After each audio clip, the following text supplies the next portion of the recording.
So I'm going to Ghana.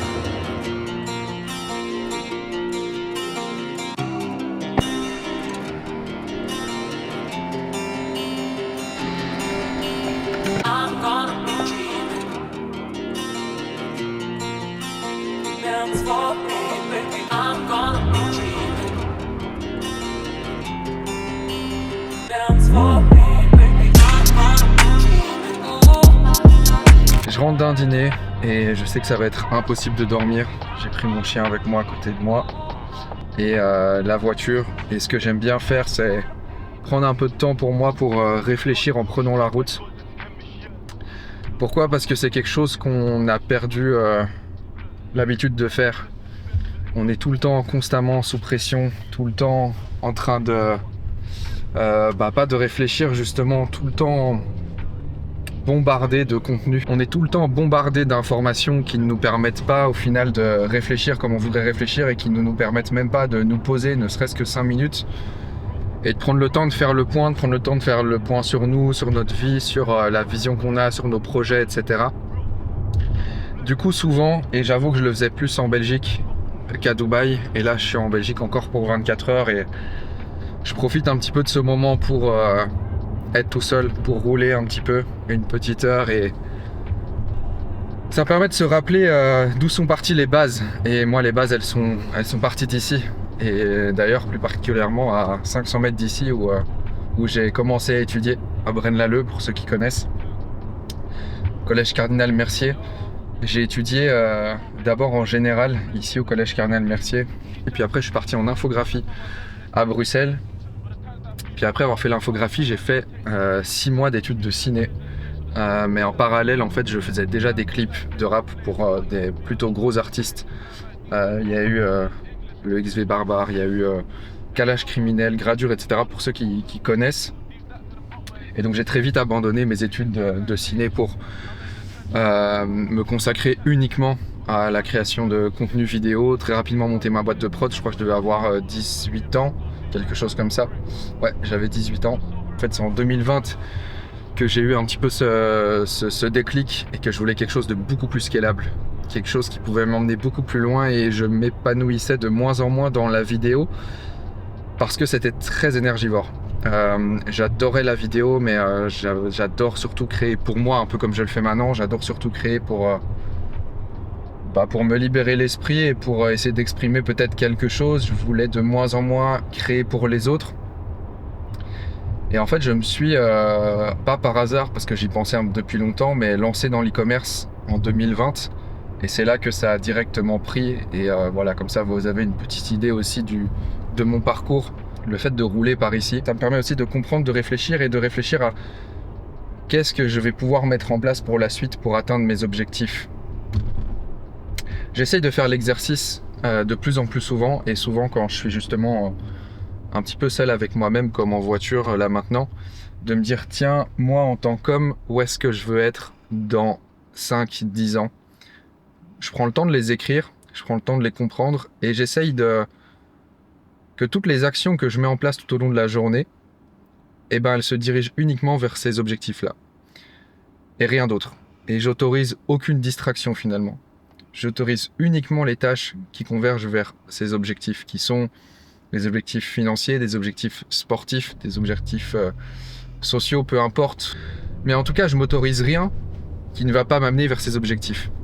D'où mon départ à Dubaï finalement. Parce que, en tout cas, l'environnement en Belgique n'était pas un environnement qui me tirait vers le haut. Et c'est triste à dire parce qu'il y a énormément de chouettes choses en Belgique. Mais malheureusement, j'avais rien ni personne qui réellement, ou en tout cas, partageait la même vision que moi. Et il a fallu que je me mette dans un environnement qui puisse m'apporter et qui puisse m'amener vers mes objectifs. Fondamentalement, ça a été Dubaï. Très vite, très rapidement. Je me suis pas posé 1000 questions. Pourquoi Dubaï ? Pour le networking, les avantages en matière de fiscalité, forcément, on va pas les nier. Le soleil, mais en fait à Dubaï, tout le monde est là pour travailler. Il n'y a pas une personne qui n'est pas là pour travailler, il n'y a pas de chômage, même si ça peut paraître triste à dire. Donc tout le monde est là pour un objectif, un but commun qui est finalement la réussite financière. Ça peut paraître un petit peu égoïste, en tout cas la réussite personnelle. Ça peut paraître un petit peu égoïste, mais C'est comme ça que je vois les choses et c'est comme ça que Dubaï voit les choses aussi. Et donc il a fallu que je me mette dans cet environnement-là. Cet environnement qui m'aide à me rendre compte que en fait, il n'y a qu'une seule route vers la réussite, peu importe la réussite que c'est l'exécution. C'est cette capacité à exécuter. Cette capacité à exécuter bien et vite et de ne pas laisser le temps pour autre chose. On est tellement distrait aujourd'hui, tellement distrait par tout ce qui se passe autour de nous, tellement distrait par les réseaux sociaux, par nos téléphones, etc. que on en perd un petit peu le sens de nos objectifs et surtout on perd le sens de l'exécution. Et aujourd'hui, les gens qui réussissent, c'est les gens qui vont vite, c'est les gens qui exécutent très vite, c'est les gens qui exécutent bien. Et il faut que j'arrive encore plus à me mettre dans cet état d'esprit. C'est pour ça que d'ailleurs je prends cette caméra aussi aujourd'hui et que je parle. Parce que je me suis dit pourquoi pas au final. C'est quelque chose que je dois faire, c'est quelque chose que j'ai envie de faire depuis longtemps. Parler comme ça sans vraiment avoir de sujet précis en tête, mais juste pour peut-être libérer l'esprit et partager aussi quelques éléments avec vous de mon parcours, ou en tout cas quelle est ma vision des choses. Et donc aujourd'hui j'exécute. Je suis que dans ces phases d'exécution non-stop, non-stop, non-stop. J'essaie d'aller vite, j'essaie d'aller bien, je laisse pas de place pour les distractions. Et pour tout vous dire, ça fonctionne plutôt bien. Moi, depuis que je suis à Dubaï, depuis 6 mois, et je me rends compte encore plus maintenant que je suis ici, que je suis là maintenant en Belgique, pour une semaine. Depuis que je suis à Dubaï, j'exécute tellement mieux, tellement bien, l'environnement est tellement propice. Et en fait, c'est ça. Tu peux pas commencer à avoir de gros objectifs, ça commence par se mettre dans un environnement qui te permet d'avoir ces gros objectifs. Il n'y a pas de secret en fait. Tu peux pas évoluer dans un environnement qui ne t'aide pas à évoluer, ou en tout cas tu vas évoluer beaucoup moins vite. Dubaï ça aide à ça, Dubaï ça aide à évoluer extrêmement vite.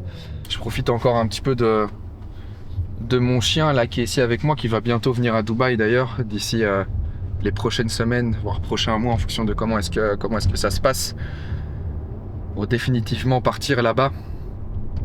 Et voilà, si je fais une petite rétrospective un petit peu même de mon parcours en e-commerce, c'est que j'essaye d'établir quels sont les éléments qui ont fait que j'ai pu obtenir des résultats assez rapidement et encore plus de gros résultats cette dernière année. En fait, c'est exponentiel finalement. La première année, j'ai été beaucoup trop gentil. La première année, j'avais pas de réseau tout simplement. Donc j'allais beaucoup moins vite. Le réseau, ça aide à aller extrêmement vite. J'ai très vite aussi arrêté de me former. Et ça a été une grosse erreur. J'ai commencé vraiment à reprendre un petit peu cette mentalité de soif perpétuelle de connaissances et soif perpétuelle de vouloir apprendre plus sur les sujets qui m'importent, qui sont l'e-commerce, le business, l'entrepreneuriat, la finance, l'investissement, le sport, la quiétude personnelle, etc. Le dev perso dans une moindre mesure, même si ça veut un petit peu tout et rien dire, ça englobe beaucoup de choses. Donc je reprends un petit peu ces quêtes de formation, je reprends un petit peu ces quêtes-là, où je me forme moi-même. Je continue parce que la première année, j'étais dans mon coin. J'ai évolué, j'ai des gros résultats. La deuxième année, d'encore plus gros résultats et je pensais que c'était bon. En fait, pas du tout. L'e-commerce, c'est un écosystème qui évolue tellement vite. Le monde, en fait, évolue tellement vite qu'il faut tout le temps, perpétuellement continuer à se former, à comprendre les mécanismes et les rouages du business dans lequel on évolue, du business dans lequel on entreprend.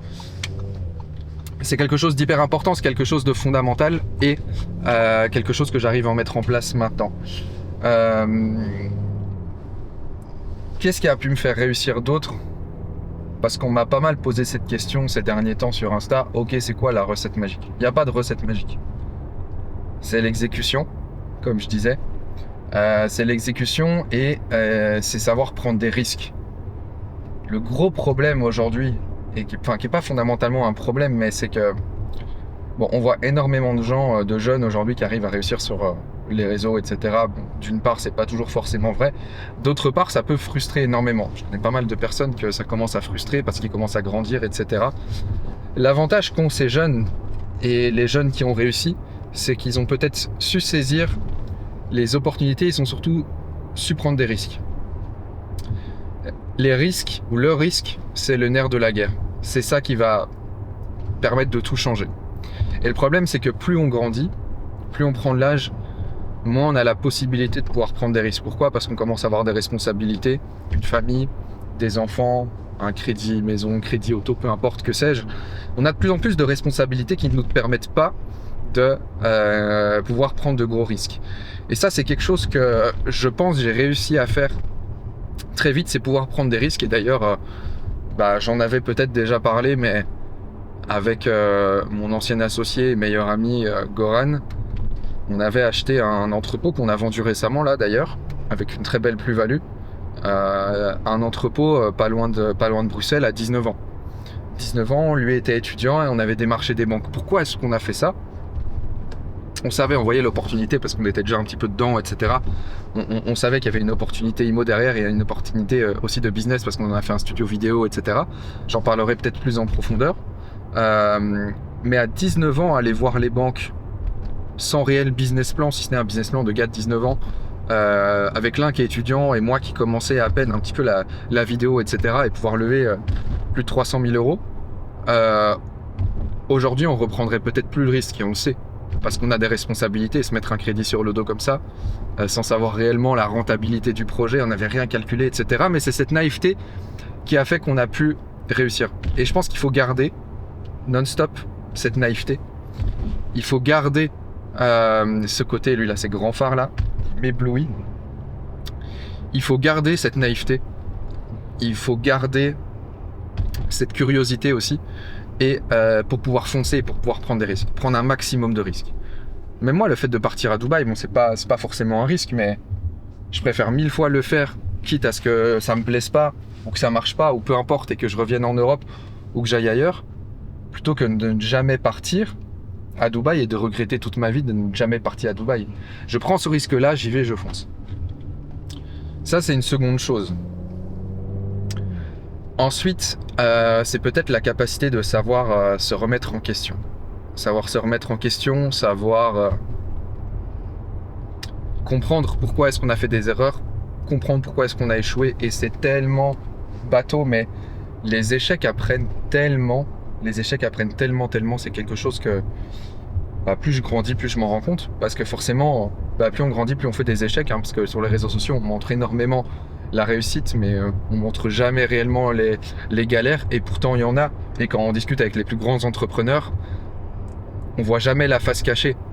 Mais s'ils ont réussi à tel endroit, c'est parce que 20 fois ailleurs ils ont échoué. Ça, c'est hyper important de le savoir. Mais si on n'essaye pas, on peut pas savoir. Si on n'essaie pas, on n'échoue pas, on peut pas savoir. Ça fait très très bateau comme phrase, mais au final c'est vrai, c'est comme ça que ça fonctionne. Il y a pas mal de projets qui n'ont pas du tout fonctionné. Mais c'est sur ces projets-là que j'ai appris le plus, mais tellement dans ma manière de travailler, ma manière de voir les choses, sur la vision que j'ai, sur énormément de choses, la manière de gérer des équipes, sur beaucoup de choses. Chaque leçon est instructive. Et en fait, je vois vraiment la vie comme une espèce de jeu, comme une espèce de jeu vidéo où je suis le personnage principal, où j'ai des quêtes principales, quêtes secondaires, où je dois évoluer, et où je prends de l'expérience, et où je prends de l'XP.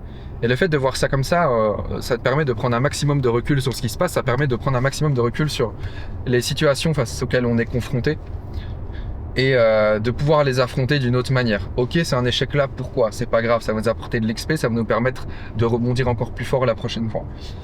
Moi, je vois ça comme ça, et depuis très très jeune, j'ai vu la vie comme un jeu, et parfois c'est pas forcément une bonne chose, parce qu'il faut pas voir la fiscalité comme un jeu non plus, il faut pas voir ses responsabilités parfois trop comme un jeu.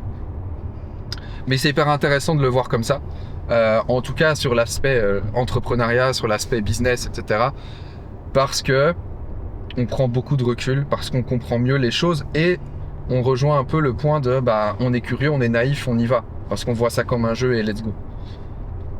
Et toute cette expérience fait que aujourd'hui, je sais qu'avec ces qualités d'exécution, cette curiosité que je vais garder, le fait que je me forme perpétuellement, le fait que je suis toujours à l'affût aussi, pas des dernières tendances, parce que j'ai pas du tout le syndrome, ça d'ailleurs c'est important, j'ai pas le syndrome de l'objet brillant, il faut savoir se concentrer sur ce qu'on fait. Parce qu'aujourd'hui aussi on vit dans un monde où il y a tellement d'opportunités à droite à gauche, crypto, e-com, NFT comme il y a eu, OFM, SMMA, enfin voilà, j'en passe, il y a énormément d'opportunités partout, il y a énormément de gens qui vont venir vous présenter des opportunités. Il faut savoir rester focus et ne pas avoir ce syndrome de l'objet brillant. Et avec tout ça, qualité d'exécution, naïveté, curiosité, formation perpétuelle, ne pas avoir le syndrome de l'objet brillant, se concentrer sur une seule et unique tâche. Et avec les échecs que j'ai eus, je me dis ok, là j'arrive à un point où j'arrive enfin à comprendre les règles du jeu. J'arrive enfin à comprendre un petit peu comment ce monde y fonctionne. C'est hyper important. Je suis très content d'avoir fait tout ce que j'ai fait aussi jeune et d'avoir échoué aussi jeune. En fait, je suis très content d'avoir échoué aussi jeune. Parce que moins de 30 ans, là, je me dis, ok, j'ai l'impression que j'aurai encore sûrement plein d'échecs, hein, j'aurai encore sûrement plein de choses qui vont me tomber dessus, etc. C'est normal, ça fait partie de la vie. Mais je me dis, ok, j'ai l'impression que là, je suis paré pour presque n'importe quel projet. Et je sais surtout, c'est ça que je voulais dire, que je sais faire de l'argent. Peu importe dans la situation dans laquelle on me met, peu importe la situation dans laquelle on me met, demain je perds tout, etc. Je sais que j'ai cette capacité à pouvoir refaire de l'argent. Donc, si je perds tout, ce sera même plus un souci, limite c'est challengeant. C'est vraiment challengeant. Alors voilà, je ne sais pas que ça arrive, mais si ça devait arriver, je sais comment refaire de l'argent. Je connais les mécanismes, je connais les rouages. Grâce à tout ce dont j'ai parlé, je me forme, je suis curieux. Je garde cette espèce de naïveté positive. Qualité d'exécution, exécuter vite. Aujourd'hui, les gens qui réussissent, c'est les gens qui exécutent extrêmement vite. Encore une fois, je le répète, c'est tellement important. Je le vois là maintenant. Les jeunes, en fait, pas tous, ils exécutent tellement vite et c'est ça que ça donne un temps d'avance surtout. Tu es encore en train de réfléchir à ton projet, à qu'est-ce que tu vas mettre en place, à comment est-ce que tu vas le faire. Qu'il y a des gens à côté, tes concurrents, qui sont en train d'exécuter. Voilà un petit peu tout ce dont je voulais partager et ça me permet aussi de me concentrer sur sur mes futurs objectifs. Je commence un petit peu à être fatigué, pas trop tarder. Demain le vol vers Dubaï d'ailleurs, de nuit. On est mardi soir. Et il y a des gars là qui boivent des verres à 2h du matin au lieu d'aller bosser. Bon, vous allez me dire, moi je suis en train de rouler, je suis en train de faire, je suis pas non plus en train de bosser, mais voilà, le fait est que ils exécutent pas et c'est ça qui fait la différence. En fait, faut même pas être vif, faut même pas être intelligent. Hein. Là, je le remarque, les gens qui font de l'argent, c'est pas les gens intelligents. Les gens qui font de l'argent, c'est les gens qui ont un petit peu toutes ces qualités-là, quoi. Ou en tout cas, qui développent ces qualités-là, parce que c'est pas des qualités innées, hein, c'est des qualités qui se travaillent, ou en tout cas qui se développent. Je pense en tant qu'homme, c'est savoir accepter d'aller au-delà de sa zone de confort pour se nourrir. Moi, c'est ça qui me nourrit, en fait. C'est ça qui me plaît, c'est ça que je recherche. C'est quand je travaille, quand je sors de ma zone de confort, je dépasse un petit peu mes limites. J'ai cette sensation un peu de fulfillment où je suis rempli et je me dis, ok, aujourd'hui j'ai bien taffé, etc. Et dans tout, aujourd'hui l'humain est beaucoup trop à l'aise dans le confort. Et les gens, en fait, sont beaucoup trop à l'aise dans le confort. Et c'est ça aussi qui tue un petit peu tout le monde. Et il faut apprendre à aller vers cet inconfort, à apprendre à prendre des risques, à aller plus loin, à se mettre exprès dans l'inconfort. Et à commencer à être à l'aise avec ça, hein. À commencer à être à l'aise avec l'inconfort. Moi, j'adore, en fait, et c'est ce qui définit aussi les gens. Le fait aujourd'hui que on soit sur les réseaux, qu'on ne se dépasse plus, qu'on mange mal, etc. On reste dans un confort perpétuel. Et quand on remarque, chacun de nous, les moments où on a été les plus heureux, c'est les moments où on a été dans une situation d'inconfort. Et qu'au final, on a réussi à surmonter de cette situation d'inconfort. C'est les moments qui nous remplissent le plus. Moi, en tout cas, c'est les moments qui me remplissent le plus. C'est les moments où, j'ai eu des grosses galères, j'ai dû me dépasser. Et en fait, ça a fonctionné. Ça a été au-delà de mes objectifs, au-delà de mes attentes, etc. C'est ça qui remplit. Parce que je me suis dépassé. Ou même dans le sport, on prend l'exemple du sport. Qu'est-ce qui rend heureux? Cette fameuse endorphine qu'on dégage quand on court, quand on a fait un 10 km, un 15 km, ou quand on va s'entraîner à la salle et qu'on s'est buté comme un malade. et qu'on sort de là, on est content, on est heureux. On n'est pas heureux quand on va à la salle et qu'on s'est pas bien entraîné. On s'est pas bien entraîné, on a fait un exercice sur 2, on n'a pas été au bout des choses, on s'est pas dépassé. Alors qu'on connaît ses limites, on sait qu'on peut les dépasser, on sort de là, on n'est pas heureux. Ça arrive à tout le monde, hein. Moi ça m'arrive d'aller à la salle, d'être fatigué, de pas m'être assez dépassé. J'en sors pas heureux. Par contre, une séance où je me dépasse de malade, une séance où je sors de là, je suis... Waouh, c'était ma plus grosse séance, etc. En fait, chaque fois, j'essaie de me dire, il faut que je sois encore plus énervé. Donc, à la limite du raisonnable. C'est là que je suis heureux, en fait. C'est là que je sors et que je suis réellement heureux. Et en fait, c'est ce que j'essaie d'appliquer aussi au travail. Sortir de cette zone de confort, aller au-delà de ses propres attentes, au-delà de ses propres limites. Et voilà, c'est ça qui nous rend heureux, finalement. Parce que là aussi, on est KO et là aussi, on va rentrer, dormir. Parce qu'il y en a un là qui est assez fatigué. Donc voilà.